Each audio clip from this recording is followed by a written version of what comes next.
All right, welcome here into Varsity for Sports. This is a big week for high school sports. Justin, playoffs are off and rocking and rolling. We're talking about starting seasons, but, there's a lot of popular sports in the area, maybe the second most popular.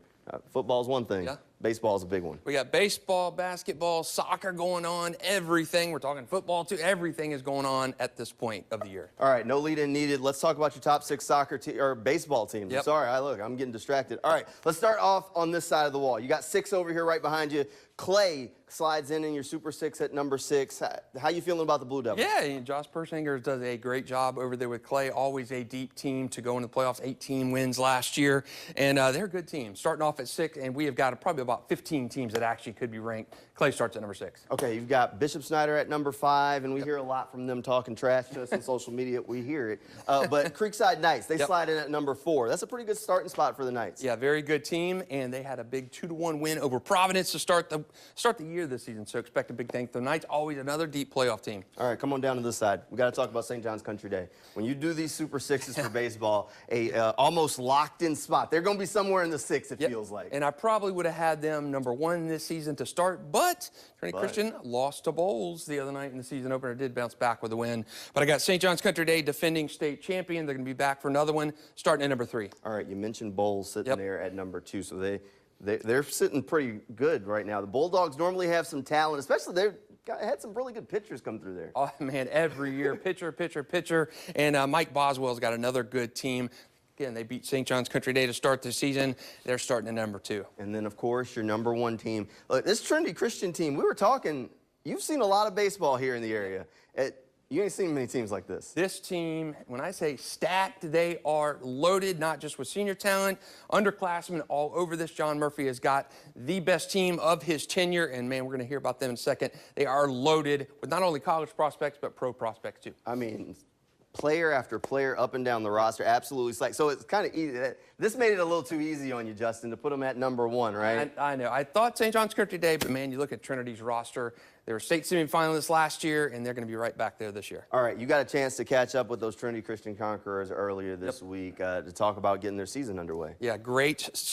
Cool being out there and seeing them inter-squad scrimmage and banging around with each other, kind of loose atmosphere. They start the regular season next week. But, man, they are a good team, and we're going to hear about it right now.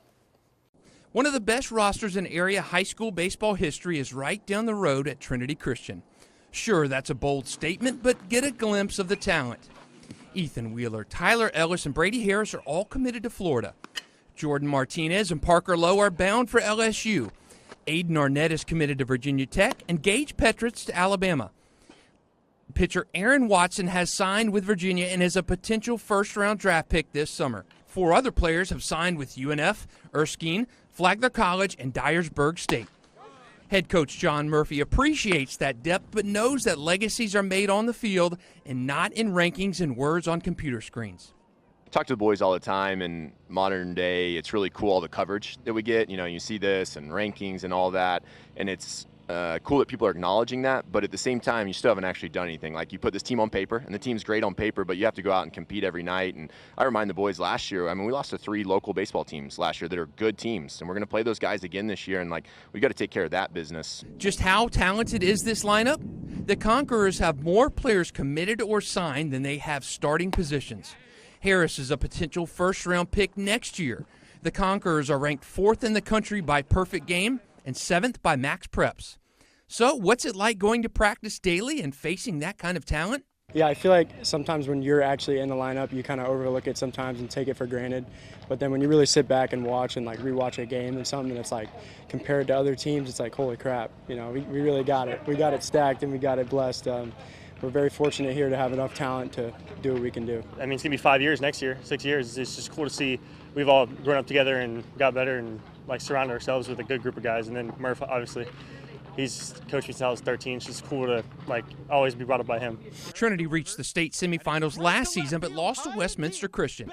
With a taste of the Final Four and a lineup stacked with the bluest of the blue chips, all eyes and expectations are on the Conquerors. And they're ready. I mean, yeah, it's awesome, coming out here, and we have some of the best guys in the country, honestly, pitchers, hitters, catchers, everything, 1 to 9, even on the staff, it's just coming out here and being better for each other. Like you said, iron sharpens iron, so we just kind of keep that mindset every day going into practice. You talked about all the commitments and this and draft stuff, and they're getting pulled in 100 different directions at 16, 17 years old, and it would be really easy for them to make it about themselves, and they just don't do that. It's just not who they are. They care a lot about each other. They care a lot about winning, and that's what makes it fun for me as a coach, that it's just a special, unique group to have their abilities, which is awesome. That's great. Every coach loves to have that. But guys that really care about each other and care about the team, that's even cooler for me as a coach. All right, great to hear from those Trinity Christian Conquerors. We actually got to know a couple of them a little bit better during our new segment, Varsity Vibe Check. So we've been interacting with a lot of these guys on social media. If you don't follow the Sports for Jacks Instagram, at this point, I'm not missing really out. sure what You're missing doing. out on there. A lot of good activity on there. So one of the things that we want to start doing is kind of checking in and see what these local athletes, local stars are kind of doing. So with baseball season underway, this is a perfect time to check in with them, right? Pitch up and see what they have to hit back. So the question this week was, do you have anything abnormal? Are you superstitious, but your pregame routine, right? Let's take a look at some of the top answers. All right, let's start off with Ethan Wheeler's response. He says he takes a shot of honey right before the game and walks barefoot out on the field.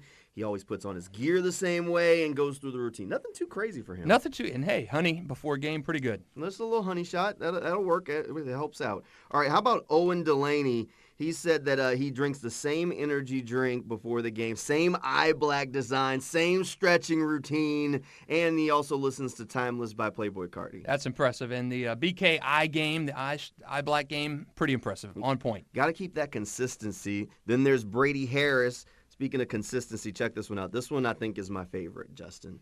He draws an X on the warning track, but most importantly, sits in the same chair in the dugout. That's impressive. Hey, if it works, it works. He's been a two-time All News for Jack selection, so Brady doing something right. All right, how about Preston Matricardi? We asked him, and he said his superstition is music before every game, and his routine before a game, he is about to pitch, he does his bands, the foam roller, the plyo throws, a long toss, little music in between, and then, of course, he has to get his throws in the bullpen. Hey, you're doing something right if you're committed to Florida State as an underclassman, and Preston is one of those guys. It's working for him. Keep doing it. Dom Petruno got back to us. Nothing too crazy for him, but he does say he hits off the tee in his garage at home before heading to school, and he likes to toss around the football pregame. Hey, football, baseball, multi-sport athlete, that's the good thing. All right, how about Jordan Martinez, Justin? Nothing too crazy for him. He just listens to a little bit of music, does a couple of drills, no real superstition for him, but he says that he listens to some Travis Scott and Lil Wayne, so I approve of the playlist. That's right. Keep it low-key and get that vibe right. All right, and Cody Bochelle, this one's a pretty good one too, Justin. Check this out. So he likes to lead the team in meditation before each game, and of course he has to have his Celsius, and he says his go-to pregame meal, tropical smoothie. Hey, I approve Cody mentoring maybe a little yogi in Cody Bichelle, maybe. Hey, if the meditation works, the meditation works. There were some pretty good answers there, Justin. Look, I mean, you sit in the same chair before every game. That must be a comfortable chair. Yeah, it's interesting. You ask players over the years. Derrick Henry had a good one when I asked him years ago. He ate a chocolate bar before every game. So good to see these insights coming. I always think when you ask the kids direct questions like that, you get some pretty cool, revealing answers. So that's the secret to being the king, huh? That's right. That's Eat right. a chocolate bar before every game. All right, we still got more varsity sports. Coming up next, we're going to take a look back through the archives and show you some old video from yesteryear. Coming up right after this quick break. All right, take a look at this video. It is Throwback Thursday, and this is some video that we have not seen for a long time. Justin, the old Lee High School, now it's Riverside High School. Can you look at this and remember who this is? Oh, man. When I was a kid, every Saturday morning, I'd get up and run out, grab the newspaper off the lawn, and read the high school football recaps. Edgar Bennett, Leroy Butler, all those guys. Man, this takes me back. It took us some time to find this tape the other day. Look, it took us some time. Let me go ahead and tell you, when we start pulling out tapes and VCRs and figuring it out and trying to go through the years, it takes some time. But the Edgar Bennett highlight that we were able to track down from back at Lee High School before he made it to Florida State. And now, this one's timely because he's come back home to Jacksonville as a part of the Jaguars coaching staff. That's cool. And for people at home who are a little younger, this is a VHS tape So all the highlights used to be stored on these things called VHS tapes. That's where we found this Edgar Bennett highlight. And, Look, that one wasn't even on a VHS tape. That one's on quarter inch. So we're going a little bit into the TV history to pull some of this stuff. 1986, that highlight was from. Yes. Wow. Yes.